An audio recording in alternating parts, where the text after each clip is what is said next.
चलो आज की क्लास में बात करते हैं कॉन्स्टिट्यूएंट असेंबली से जुड़े इंपॉर्टेंट फैक्ट्स की। ठीक है, तो फैक्ट्स के रिगार्डिंग अगर हम लोग कुछ देखें तो ये फैक्चुअल डिटेल है, एक तरीके से क्वेश्चन बन सकता है फैक्चुअल एग्जाम्स में। अभी तक यूपीएससी प्रीलिम्स में इसकी इंपॉर्टेंस बहुत ज़्यादा नहीं रही है, लेकिन दूसरे एग्जाम्स में रही है। तो अगर हम लोग बात करें सिंबल क्या था कॉन्स्टिट्यूएंट असेंबली का, तो एलिफेंट वॉज द सिंबल, एक फैक्ट ये था। ठीक है, दूसरा सर बी एन राव जो थे उनको अपॉइंट करा गया था कॉन्स्टिट्यूएंट असेंबली के द्वारा, जो कि लीगल एडवाइजर थे एज कॉन्स्टिट्यूशनल एडवाइज़र। ठीक है, तो कॉन्स्टिट्यूशनल एडवाइज़र कौन था कॉन्स्टिट्यूएंट असेंबली का? Sir B N Rau. H V R Iyengar secretary थे कॉन्स्टिट्यूएंट असेंबली के। S N Mukherjee chief draftsman थे कॉन्स्टिट्यूशन के, कॉन्स्टिट्यूएंट असेंबली के अंदर, मतलब मुख्य रूप से इन्होंने ड्राफ्ट करा था, एक तरीके से ऐसा कह सकते हो। प्रेम बिहारी नारायण रायसदा ये कैलीग्राफर थे इंडियन कॉन्स्टिट्यूशन। कैलीग्राफर समझते हो ना, एक पर्टिकुलर फॉर्म ऑफ राइटिंग, अगर जैसे मतलब मुझे लिखनी है, ठीक है, मैं बहुत मतलब एक तरीके से कैसे लिख रहा हूँ, एक ये ऐसे लिख सकता हूँ, और हाँ एक ऐसे करके लिख सकते हैं, जैसे ये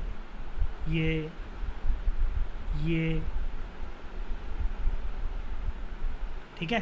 तो calligraphy is a style of writing, ठीक है, इंडियन कॉन्स्टिट्यूशन में। तो इनको ये जैसे ना मतलब हैंड रिटन लिखा गया था, इसका मतलब कैलीग्राफी हमें यही शो करता है कि एक प्रकार से ओरिजिनल हैंड रिटन ही लिखा गया था। तो original constitution was hand written by him in a flowing italic style, जैसा कि मैंने एक तरीके से इसको चूज करा, फ्लोइंग इटैलिक स्टाइल। ठीक है, ओरिजिनल वर्जन जो था उसको ब्यूटीफाई करा गया, डेकोरेट करा गया, मतलब वही कवर ववर लगाना, नग मोती हीरे लगाना, bye artist from Shanti Niketan. Shanti Niketan उनका स्कूल था। बता सकते हो मुझे किसका, कौन सी मॉडर्न हिस्ट्री की पर्सनैलिटी का, मॉडर्न इंडिया की कौन सी पर्सनैलिटी से एसोसिएटेड थे शांति निकेतन स्कूल? किसने फाउंड करा था? शाबाश, किसने बोला ये? चलो बढ़िया, बहुत बढ़िया यार, शांति निकेतन। कैसे पता?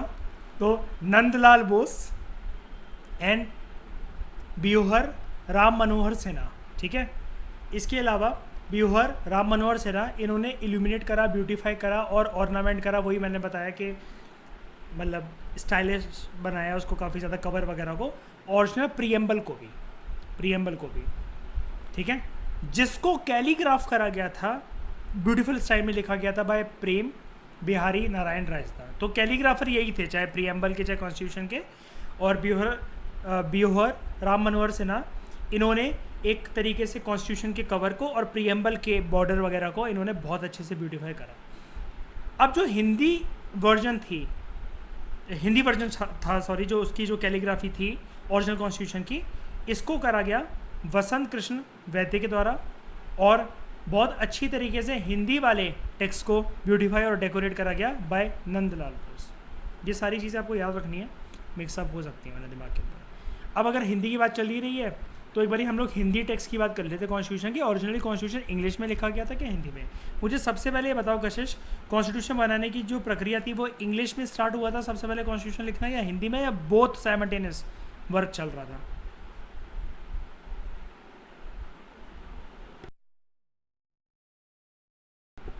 दोनों चल रहे थे। आप क्या सोचते हो दिवजोत? हाँ ठीक है, पहले इंग्लिश में स्टार्ट हुआ था। ओरिजिनली जो कॉन्स्टिट्यूशन था, कॉन्स्टिट्यूशन ऑफ इंडिया, उसमें कोई भी प्रोविज़न नहीं थी कि उसका जो टेक्स्ट हो, जो अथॉरिटेटिव टेक्स्ट हो, जो कि वर्ड्स लिखे गए हैं या जो मीनिंग है या पूरे का पूरा जो संविधान है, हिंदी लैंग्वेज में वो लिखा भी जाएगा कि नहीं लिखा जाएगा, ऐसा कुछ डिसाइडेड नहीं था। बाद में एक प्रोविज़न ऐड करी गई कि हिंदी भाषा में भी संविधान हमारा होना चाहिए। ये प्रोविज़न ऐड करी गई through 58th constitutional amendment act of 1987। ये चीज़ याद रखना, काफ़ी इंपॉर्टेंट है। ठीक है, और ये 8F लिखा हुआ है, तो उसको देख लेते हैं क्या है बैक में जाकर। 8F,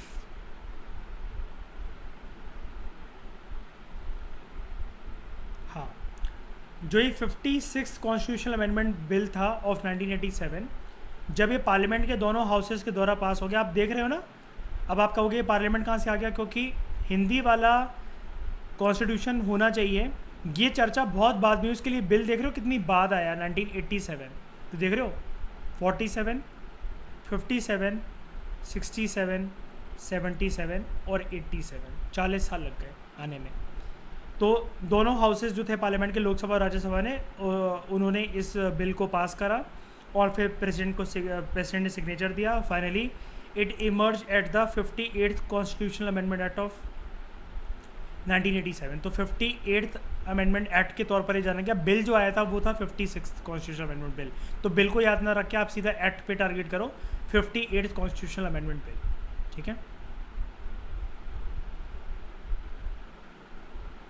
ये रहा, इसलिए यहाँ पे लिखा हुआ है 58th constitutional amendment bill, amendment act sorry, और 56 जो था वो अमेंडमेंट बिल था। This amendment inserted a new article, एक नया आर्टिकल डाला गया संविधान के अंदर, article 394A in the last part of the constitution. और लास्ट पार्ट हमारा कौन सा है? पार्ट 22 है। पार्ट 22 है हमारे कॉन्स्टिट्यूशन का लास्ट पार्ट, 8G।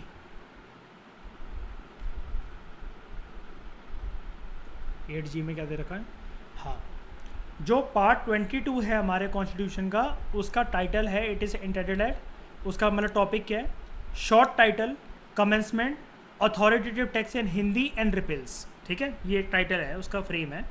ओरिजिनली ये जो पार्ट था, पार्ट 22, इसके अंदर सिर्फ 3 ही आर्टिकल्स थे, 393 शॉर्ट टाइटल, 394 कमेंसमेंट एंड 395 रिपील्स। बाद में ये जो डाला गया ना, अथॉरिटेटिव टेक्स्ट इन हिंदी, ये नया आर्टिकल इंसर्ट करा गया। और नया आर्टिकल आपने देख ही लिया कौन सा इंसर्ट करा गया, 394A, एक जगह बनाकर 394A डाला गया, ठीक है। अब इस आर्टिकल के प्रोविजंस क्या थे? इस आर्टिकल में पहली बात ये कही गई, the president shall cause to be publish under his authority. राष्ट्रपति अपनी अध्यक्षता के अंतर्गत क्या काम करेगा? 2 काम करेगा, याद रखना, प्रेसिडेंट करेगा ये वाले काम। हिंदी टेक्स्ट का जो अथॉरिटी थी कॉन्स्टिट्यूशन की, और इसमें जो नया आर्टिकल डाला गया लास्ट पार्ट में, सारी रिस्पॉन्सिबिलिटी राष्ट्रपति को दी गई, प्रेसिडेंट को दी गई, ठीक है। The president shall cause to be publish under his authority क्या? नंबर 1, कॉन्स्टिट्यूशन का ट्रांसलेशन हिंदी लैंग्वेज के अंदर, जो भी मॉडिफिकेशंस विच आर नेसेसरी, कि हम लोग हिंदी लैंग्वेज से बिल्कुल मैच करें इंग्लिश लैंग्वेज को, उसकी स्टाइल को, जो भी टर्म्स इंग्लिश के कॉन्स्टिट्यूशन में यूज़ करे गए हैं वो हिंदी में वो वाली टर्म्स यूज़ करें। इसको अडॉप्ट करा गया in the authoritative text of the central acts in Hindi. मतलब जितने भी अभी तक सेंट्रल लेवल पे जो एक्ट्स बन चुके हैं, जो कि पार्लियामेंट ने बनाए, ठीक है, पास करे, जो कि इंग्लिश लैंग्वेज के अंदर है, कॉन्स्टिट्यूशन की लैंग्वेज, सेंट्रल लेवल पे एक्ट्स की लैंग्वेज, वो टर्म्स, वो स्टाइल, सब कुछ अब हिंदी में भी साइमल्टेनियसली होगा। सारी की सारी अमेंडमेंट्स जो कि संविधान में अभी तक करी गई हैं, जब से ये वाली चीज़ पब्लिश नहीं हो रही, मतलब हिंदी का कॉन्स्टिट्यूशन पब्लिश नहीं हो रहा, उनको हिंदी के कॉन्स्टिट्यूशन में ट्रांसलेट करके डाला जाए। कुल मिलाकर आप एक चीज़ समझ जाओ, यहाँ पर बात ये चल रहा है, इंग्लिश में कॉन्स्टिट्यूशन, सारे एक्ट्स, सारे लॉज, सारी अमेंडमेंट, अब सब कुछ हिंदी में भी होगा। बस ये कहना चाह रहा है ये वाली लाइन, वो मैं फिर आके। दूसरा, ट्रांसलेशन जो होनी चाहिए हिंदी लैंग्वेज के अंदर हर एक अमेंडमेंट एक्ट की ऑफ द कॉन्स्टिट्यूशन, जो कि इंग्लिश में हो, मैंने आपको बता ही दिया ये वाला पॉइंट, ठीक है।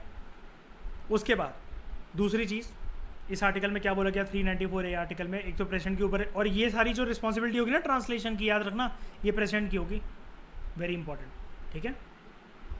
उसके बाद जो कॉन्स्टिट्यूशन का ट्रांसलेशन है फ्रॉम इंग्लिश टू हिंदी, और हर एक अमेंडमेंट कॉन्स्टिट्यूशन की, it shall be publish and it shall be construed to have the same meaning as the original text in English. Meaning ना बिगड़े उसका, इस बात के ऊपर ध्यान रखना। ये भी बोला कि उसका मतलब ना बिगड़ जाए, कि इंग्लिश में वो चीज़ कुछ और इंटरप्रेट हो रही है, मुझे हिंदी में कुछ और लिखा हुआ है, ये नहीं होना चाहिए। अगर किसी भी प्रकार की डिफिकल्टी आती है ट्रांसलेशन में, मैंने आपको एक इंग्लिश की बुक दी लक्ष्मीकांत की, और कशिश मैं उसको बोल रहा हूँ कि हिंदी में ट्रांसलेट करो। अगर आपको कोई भी डिफिकल्टी आती है इस मैटर में, तो president shall cause the Hindi text to be revise suitable, तो हिंदी टेक्स्ट को रिवाइज करके किसी ज्ञानी व्यक्ति से पूछकर कि इसकी जगह क्या टर्म डाला जाए, भाई साहब आप बता दीजिए, उसको रिवाइज करा जा सकता है, कोई दिक्कत नहीं। ये वाला काम भी कौन करेगा? प्रेसिडेंट। तो मेजर रिस्पॉन्सिबिलिटी ट्रांसलेशन की प्रेसिडेंट के ऊपर थी। बार बार एक कीवर्ड है, सीधा आपका प्रीलिम्स का सॉल्व हो जाएगा, ठीक है, अगर यहाँ से क्वेश्चन आए तो। तीसरी और लास्ट चीज़ क्या बोली गई, जो कॉन्स्टिट्यूशन ट्रांसलेट होगा और हर एक जो उसकी अमेंडमेंट है जो पब्लिश करी जाएगी फॉर ऑल पर्पसेस, सारे की सारी अमेंडमेंट्स वगैरह सब कुछ घुमा फिरा के वही वाली बात है, कि वो हिंदी में भी उतनी ही मान्य होगी, उतनी ताकत होगी जितनी उसकी इंग्लिश के कॉन्स्टिट्यूशन में लिखने की ताकत है। मान लीजिए कोई एक हिंदी मीडियम का मतलब कोई पर्सन है जिसने सिर्फ हिंदी पढ़ी हुई है, वो संविधान को पढ़ने के बाद उसको किसी चीज़ को लागू करवाना चाहता है, अपने फंडामेंटल राइट्स को रिस्टोर करवाना चाहता है, डायरेक्टिव प्रिंसिपल स्टेट पॉलिसी के बारे में कुछ जानना चाहता है, कुछ भी है, तो हिंदी के कॉन्स्टिट्यूशन की भी उतनी फोर्स होगी जितनी इंग्लिश की कॉन्स्टिट्यूशन की है। बस ये चीज़ है। तो हमारा चैप्टर हो गया यहाँ पर आके ख़त्म, और कुछ चीज़ें हमें बस ये देखनी है। जैसे टेबल 2.1 हमने बहुत अच्छे से देख लिया था, ठीक है, ये हमारा कवर्ड है। टेबल 2.2 भी, 2.3 भी,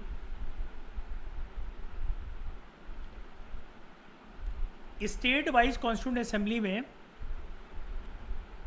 किसके पास सबसे ज़्यादा सीट थी। अगर हम लोग इस चीज़ को देखें ना, तो यहाँ पर आपको नज़र आएगा कि विद इन द प्रोविंसेस, ठीक है, सबसे ज़्यादा सीटें थी यूनाइटेड प्रोविंसेस के पास। ये यूपी वाली जगह है, 55 सीटें थी इसके पास, ठीक है, और बाकी सबके पास एक एक थी। यहाँ पर आपको पता ही है ना, दिल्ली, अजमेर, मेरवाड़ा, कुर्ग। यहाँ से कशिश दिवजोत ब्रिटिश बलूचिस्तान कहाँ गया? एक सीट दिल्ली के पास थी, एक सीट अजमेर मेरवाड़ा, एक seat Coorg. 4 chief commissioner provinces थे ना, चौथा चीफ कमिश्नर प्रोविंसेस कहाँ गया? पाकिस्तान ले गया, ब्रिटिश बलूचिस्तान। वेरी गुड, ठीक है। इंडियन प्रिंसली स्टेट्स की अगर हम लोग बात करें तो सबसे ज़्यादा सीटें कौन सी प्रिंसली स्टेट के पास? तो इसका नंबर है ये रहा, मैसूर के पास 7 सबसे ज़्यादा। ये चीज़ बस याद रखना, ठीक है। सबसे ज़्यादा का याद रखा करो, सबसे कम तो क्योंकि बहुत सारी हैं। तो with in the Indian provinces जो 229 सीट्स थी, सबसे ज़्यादा यूनाइटेड प्रोविंसेस के पास 55 सीटें, और with in the Indian princely states जो कि टोटल 70 सीटें रह गई थी उनके पास आउट ऑफ 93। अब वो सीटें, उनमें से मैसूर प्रिंसली स्टेट के पास सबसे ज़्यादा सीटें, ठीक है। सेशंस की बात करें अगर हम लोग, तो सेशंस कुल मिलाकर 11 सेशन हुए थे, आपको पता था, और बाद में फिर वो लोग एक और बार मिले थे साइन देने के लिए। तो ये देखो, पहला सेशन याद रख लो 9 दिसंबर से लेकर 23 दिसंबर 1946 तक चलता है। लास्ट सेशन थे कितने सेशन, ये भी क्वेश्चन आ सकता है, ठीक है। ये नहीं एक एक का याद नहीं रखना कि ये कब से कब तक चला, टोटल पहले बात है। सबसे पहला क्वेश्चन ये बनता है कि टोटल कितने सेशन हुए, ये बताना चाहिए आपको। 11 हुए, यहाँ पर देखो 11 सेशंस। पहला कब हुआ? दिसंबर में हुआ, 9 से लेकर 23 दिसंबर 1946 तक ख़त्म हो गया। लास्ट सेशन कब हुआ? 14 नवंबर से लेकर 26 नवंबर 1949 तक। और हम लोग याद है, कल मैंने पढ़ाया था प्रीएम्बल में, ये डेट डालते हैं, on this 26 day of November 1949 we do hereby adopt and enact and give to ourselves this constitution assembly. उसके बाद यहाँ पर लिखा भी हुआ है जो हमने पढ़ा था, एक बार और मिलता है पूरा का पूरा कॉन्स्टिट्यूंट असेंबली के मेंबर्स एक बार और मिलते हैं 26 नवंबर 1949 के बाद। कब मिलते हैं? संविधान लागू होने से 2 दिन पहले, 26 जनवरी 1950 को हमारा संविधान लागू हो गया। 26 जनवरी को, 24 जनवरी 1950 को ये लोग मिलते हैं, जब सारे के सारे मेंबर्स फिर से आए थे कॉन्स्टिट्यूंट असेंबली के अंदर, और कॉन्स्टिट्यूशन बनकर जो उसका कवर ववर सब कुछ जो हमने पढ़ा, सिम्बल्स वगैरह सब रेडी हो गया था। उसके बाद फाइनली अपने सिग्नेचर देते हैं। अब अगर हम लोग कंपैरिजन करें टाइम कितना कितना अलग अलग संविधान को लगा, यहाँ पर 8H करके कुछ गिवन है। 8H में क्या है? नहीं है, ये चीज़ इंपॉर्टेंट नहीं है, किसी बुक से बोरो क्या रहा गया है। 9th पॉइंट भी इंपॉर्टेंट नहीं है, इसके बियॉन्ड तो कुछ होगा नहीं। हाँ ठीक है, तो हमें सिर्फ ये देखना है। हाँ, USA के कॉन्स्टिट्यूशन में 7 आर्टिकल्स हैं, कनाडा में 147, ऑस्ट्रेलिया में 128, साउथ अफ्रीका में 153। इंपॉर्टेंट नहीं है ये बिल्कुल भी। वर्किंग पीरियड कब से कब तक, ये भी इंपॉर्टेंट नहीं है, ठीक है। टाइम कितना किसको लगा, मैंने कल एक चीज़ बताई थी, प्रीलिम्स के लिहाज से इंपॉर्टेंट नहीं है। मेंस में जो क्रिटिसिज्म था ना हमारा, हमें जो कॉन्स्टिट्यूंट असेंबली को कि भाई साहब तुमने इतना ज़्यादा टाइम लगा दिया, बहुत ज़्यादा टाइम लगा दिया, तो हमें उसको डिफेंड करना था। जैसे वो USA की बात कर रहा था ना कि USA को 4 महीने से भी कम का टाइम लगा, तो भाई साहब आपने ऑस्ट्रेलिया देखा क्या, उसको तो 9 साल का समय लगा, इसकी बात क्यों नहीं करी आपने? कल बताया था मैंने, है ना। कनाडा को लगा 2 साल 6 महीने, ऑलमोस्ट पूरा का पूरा 2.5 साल लगे। ऑस्ट्रेलिया को 9 साल, और साउथ अफ्रीका को 1 साल। ये चीज़ है, कुछ कुछ कंपैरिजन है, ऑब्वियसली बात यहाँ पर सारी कंट्री नहीं है, ठीक है।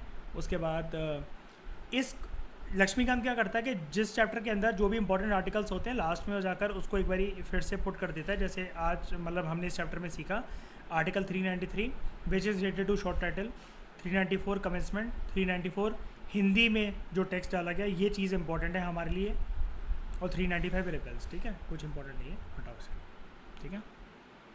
हमने कॉम्प्रिहेंसिव तरीके से बिना एक भी पॉइंट को छोड़े, कॉमा वगैरह कुछ भी नहीं छोड़ा, हमने सब चीज़ों को डिस्कस करा है। तो ये हमारा चैप्टर हो गया ख़त्म। Thank you very much for discussion.